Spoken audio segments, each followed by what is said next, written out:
Alright guys, so the Classic Tower. I never opened the game yesterday. I never opened it. And today, I opened the game because I had to grind the last 5 or 6,000 hearts so I can get Pyromancer Titan, the last copy that I need on my main account so I can max her out. And then, to my amazement, I saw that we have Classic Fatal Tower. I was like, that's pretty good news. And of course, I will be covering this tower on my beginner account. I will try to beat it on my beginner account. But the thing is, I just wanted to see the rewards first so I can review them. And when it comes to the characters that you can get out of this tower, it is perfect. Seriously, every single one of those characters, with probably exception Classic Movie Raiden, who is kind of between an S and A+, it's difficult to say, but if you master his current glitch with the press on the screen so that you can cancel a combo ender and then you can keep chaining forever, then he's a straight ahead an S. But Classic Lucania is awesome, Movie Raiden is awesome, Classic Raiden is awesome, and Classic Rain. Super good reward. So whatever you get out of those is going to be a win. It's going to be a victory for you. Now, let's see what are you going to get when it comes to the gears. Of course, you're going to get one of the Geek Defense, Movie Set Star, Restless Ninja Figure, and Rocking Bowling Stones. Now, this tower has pretty good equipment. The Geek Defense isn't really bad. Actually, it is quite good, even at Fusion 0, so that's pretty awesome. Basically, you get recovery boost, which is always useful for any game mode, and you get regeneration after the special attack too. Quite cool. It's not really the absolute best armor at Fusion 0, but it is quite useful. Then the Movie Set Star. Unfortunately, this gear isn't really useful unless you need to have the enemy blinded on attack. If you manage to do that and for some reason that's super useful for you, then I guess it's going to be an S tier weapon, but only, and I mean only this particular situation. Out of it, it is just okay. At Fusion 0, I believe the blind lasts only for 10 seconds, so it's not really that high of a duration. But still though, in certain niche situations, that might be quite good. Restless Ninja Figure, guys, this is one of the very best pieces at Fusion 0, because at Fusion 0, correct me if I'm wrong, but it gives 50% resistance to all debuffs for the user while the opponent is affected by snare or curse. Which is quite useful. It is absolutely busted. There are so many ways that you can do curse, there's so many ways that you can do snare, so getting more or less 100% resistance to the buffs is super useful. So this piece, exceptionally good at Fusion 0. And you have the Rocking Bowling Stones. 35% unblockable chance on basic attacks. Unfortunately, you get only 15 on Fusion 0. So on Fusion 0, this piece is useful, but the more fusions you get on it, let's say it's getting to at least Fusion 4, Fusion 5, then this piece becomes godly. So yeah, one of the very best pieces in the game. In fact, once you have it maxed out, or let's say at higher fusion, more or less you'll be using it in every single battle. It doesn't matter whether it's on your main fighter, it doesn't matter when it is on your support, equipped on your support, it's going to add value. Craftsman's Pride. I'm not really a fan of this piece of equipment. 25% chance to dodge special attack is always good, also team max health boost.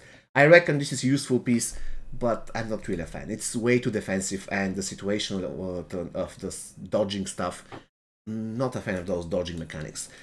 Restless Ninja Call to Arms, super useful. 35% critical hit chance boost, I'm going to take it. And 100% chance to apply snare for 10 seconds after performing special attack 1. So you do special 1, you snare. On top of that, you have increased critical hit chance. Super cool.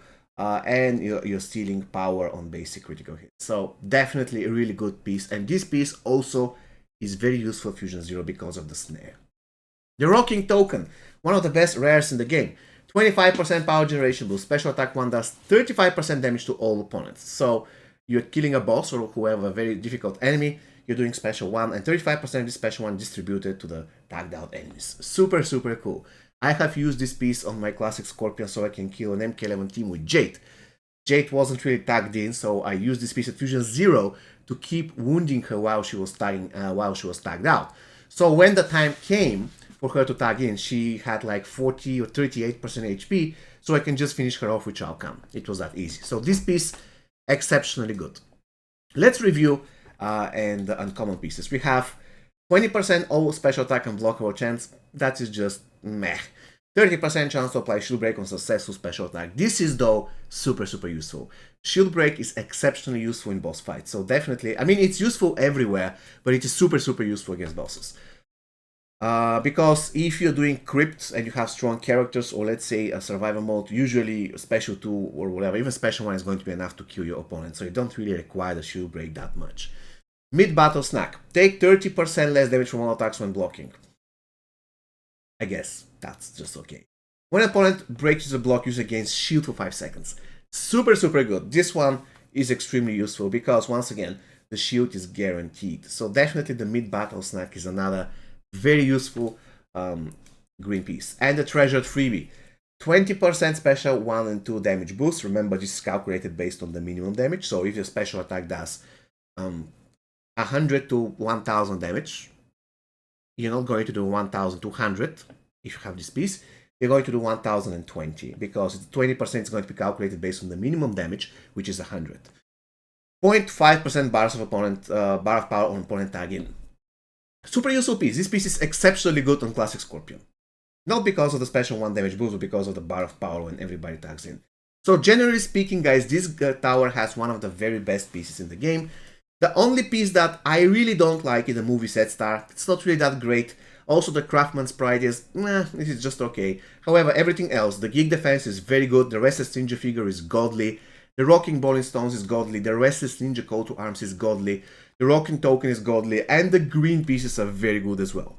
So all in all, this is a very good tower. I would advise every single one of you to try and grind it as much as possible. Both Fatal and Normal. I'm not quite sure whether I'm going to have the time to grind it hard on my beginner account, but definitely I'll try to do the Fatal. And why not? I'm going to do Normal as well. And on top of everything, we already established that the general rewards of this tower are super good when it comes to characters. We're not talking about gear, we're talking about characters. Every single one of those characters is super good, so it's going to be a W regardless. All you need to do is to beat the tower. There is one difficult fight on the way, Battle 185. Basically, your passives are disabled. However, if you have been following my advice in the crypt, you should have already, as I do on my beginner account, I have the Rocking Bowling Stones. Look at this. I have the Rocking Bowling Stones. It's fusion 0, but it is still godlike. And I also have the Living Dead. So those two pieces, in my opinion, will be kind of enough for you to defeat Battle 185. And there are so many other pieces that you can get from the crypt by the time you get to this particular fight. Alright guys, so I hope you found this video useful. Once again, I would definitely advise you to go ahead and grind the Classic Fatal Tower. The rewards are super good, the gear is great, the characters are great, life is good. See you next time guys, take care.